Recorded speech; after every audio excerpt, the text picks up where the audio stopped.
হঠাৎ করে পুরো মহাবিশ্ব কাঁপিয়ে শোনা যাবে এক ভয়ঙ্কর গর্জন, এমন এক শব্দ যা আগে কখনো কোনো সৃষ্টি শোনেনি।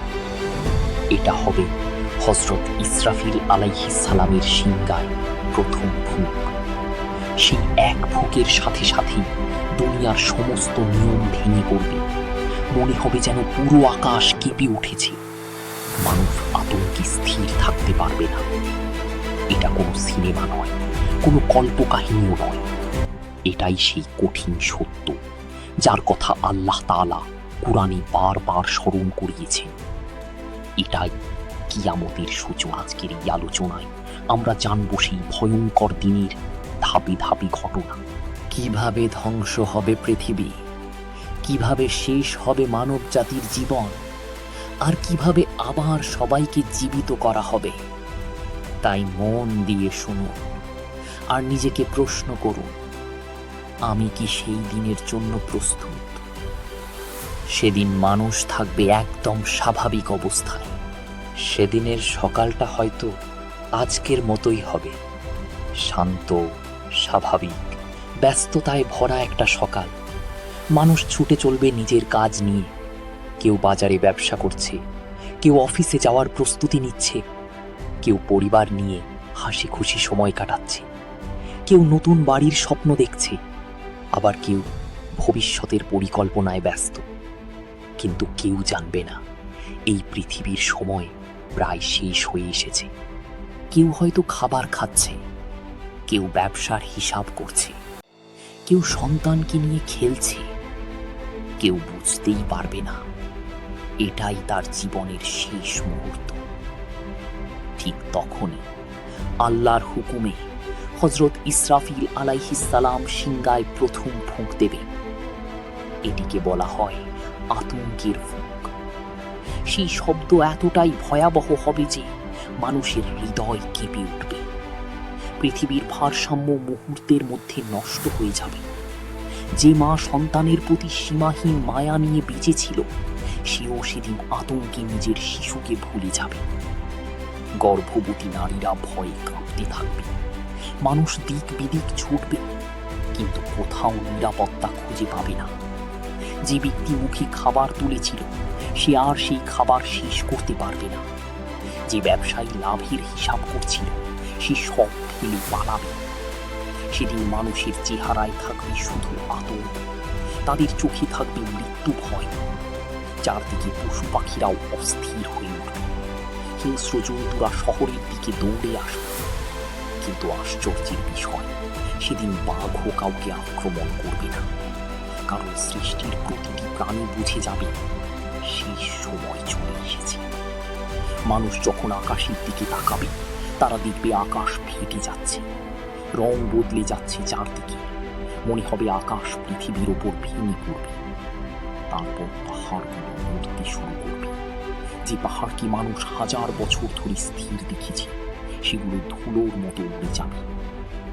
বিরাট ঢেউ সবকিছু গ্রাস করতে থাকবে, আর সেই সমুদ্রের পানিতেই আগুন জ্বলে উঠবে। ভাবুন তো, পানি আর আগুন একসাথে মিললে দৃশ্যটা কতটা ভয়ঙ্কর হতে পারে। পুরো পৃথিবী তখন এক জ্বলন্ত ধ্বংসস্তূপে পরিণত হবে। এরপর আসবে দ্বিতীয় ফুঁক। এটা হবে মৃত্যুর ফুঁক। এই ফুঁকের সাথে সাথেই সব কিছু শেষ হয়ে যাবে। সূর্য তার আলো হারিয়ে ফেলবে, চাঁদ ভেঙে যাবে, আকাশের তারাগুলো ঝরে পড়বে। পৃথিবী এমনভাবে কাঁপবে যেমন আগে কখনো কাঁপেনি। মাটি তার ভেতরের সব কিছু বের করে দেবে। কোটি বছরের পুরনো দেহাবশেষও উপরে উঠে আসবে। তারপর সব কিছু থেমে যাবে। না থাকবে কোনো শব্দ, না কোনো প্রাণ। চারদিকে শুধু নিস্তব্ধতা। মানুষ, জিন, পশু, ফেরেশতা সবাই মৃত্যুবরণ করবে। সেই সময় একমাত্র আল্লাহ তাআলাই থাকবেন। তিনি ঘোষণা করবেন, আজ কার রাজত্ব?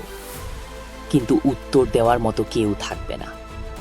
তখন আল্লাহ নিজেই বলবেন, আজ রাজত্ব একমাত্র মহান আল্লাহর।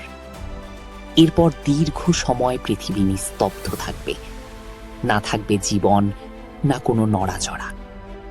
তারপর আল্লাহ আকাশ থেকে রহমতের বিশেষ বৃষ্টি পাঠাবেন। এটা হবে জীবনের বৃষ্টি। সেই বৃষ্টির পানি ধ্বংসপ্রাপ্ত পৃথিবীতে পড়তেই এক আশ্চর্য ঘটনা ঘটবে। মানুষের শরীরের ক্ষুদ্র একটি অংশ থেকে আবার দেহ গঠন শুরু হবে। যেমন শুকনো জমিতে বৃষ্টি পড়লে নতুন গাছ জন্মায়, তেমনি আবার তৈরি হবে মানুষের দেহ। আদম আলাইহিস সালাম থেকে পৃথিবীর শেষ মানুষ পর্যন্ত সবাইকে আবার সৃষ্টি করা হবে, কিন্তু তখনও দেহে প্রাণ থাকবে না। এরপর আল্লাহ প্রথমে জীবিত করবেন হযরত ইসরাফিল আলাইহিস সালামকে। আবার তার হাতে তুলে দেওয়া হবে সেই শিঙ্গা। তারপর তিনি দেবেন তৃতীয় ও শেষ ফুঁক, পুনরুত্থানের ফুঁক। সেই শব্দ হবে জাগরণের আহ্বান। আর সেই ফুঁকের সাথে সাথে সমস্ত মানুষ জীবিত হয়ে উঠবে। কেউ কবর থেকে, কেউ সমুদ্র থেকে, কেউ ধ্বংসস্তূপের নিচ থেকে উঠে দাঁড়াবে। মানুষ অবাক হয়ে বলবে, আমাদের কি জাগিয়ে তুলল? ফেরেশতারা উত্তর দেবেন, এটাই সেই দিন যার প্রতিশ্রুতি আল্লাহ দিয়েছিলেন। মানুষ তখন দেখবে এক সম্পূর্ণ ভিন্ন পৃথিবী। না আছে পাহাড়, না গাছপালা, না নদী। যত দূর চোখ যায় শুধু সাদা সমতল ভূমি।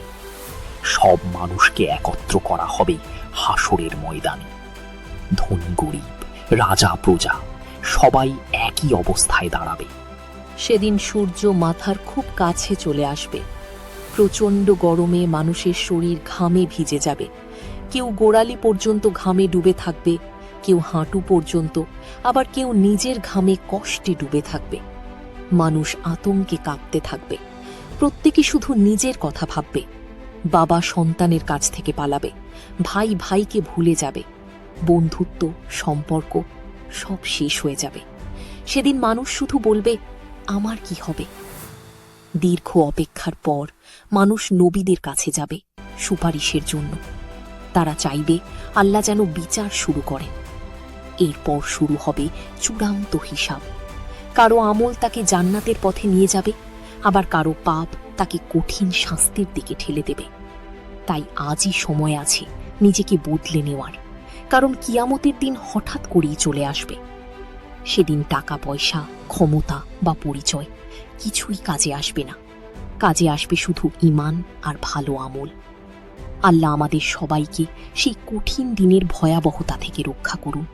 আমিন। ভিডিওটি ভালো লাগলে লাইক, কমেন্ট এবং সাবস্ক্রাইব করতে ভুলবেন না।